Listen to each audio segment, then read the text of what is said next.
मित्रांनो, आज उरुळी देवाची या ठिकाणी भव्य दिवस एक आदत एक बैलचं मैदान पार पडतंय आणि याच मैदानात आपल्या सर्वांचा लाडका ज्याला वेगाचा शेवट म्हणून ओळखलं जातं असा वेगाचा शेवट पंचमेंद केसरी सर्जा दाखल झाला होता.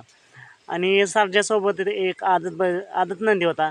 एक आदत एक बैल मैदान असल्यामुळे आणि सर्जा नक्की कोणत्या गटात पळाला आणि गट पास झाला का नाही हा सर्व सर्जाप्रेमींना प्रश्न पडला असेल.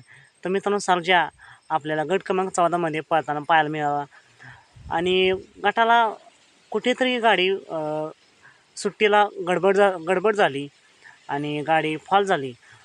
गाडीला चांगलं स्पीड लागलं होतं, पण गाडी फॉल झाल्यामुळे गाडीला आज हार पत्करावी लागली आणि सर्जाचा बॅड लक बहुतेक चालू आहे. आज सलग चौथं मैदान असावं माझ्या माहितीनुसार. सर्जा सारखाच कुठेतरी हारताना आपल्याला पाहायला मिळतोय.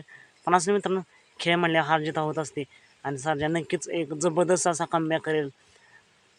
जेव्हा खरेदी झाली तेव्हापासून पहिले आपण काही मैदान पाहिली तर सर्जा सलग गुलाला होता, पण कुठेतरी सर्जाचं नियोजन फसतंय आणि सर्जा गुलालात आपल्याला दिसत नाही. पण असं मित्रांनो, सर्जा नक्कीच जबरदस्त असा कमबॅक करेल. सर्जाला आगामी मैदानासाठी मनापासून खूप खूप शुभेच्छा. मित्रांनो, तुम्हाला काय वाटते सर्जाची नक्की हार कशामुळे झाली? कमेंट करून नक्की सांगा. चला, तुम्ही भेटूया पुन्हा एका नवीन अपडेट्स भन्नाट अशा नवीन व्हिडिओमध्ये.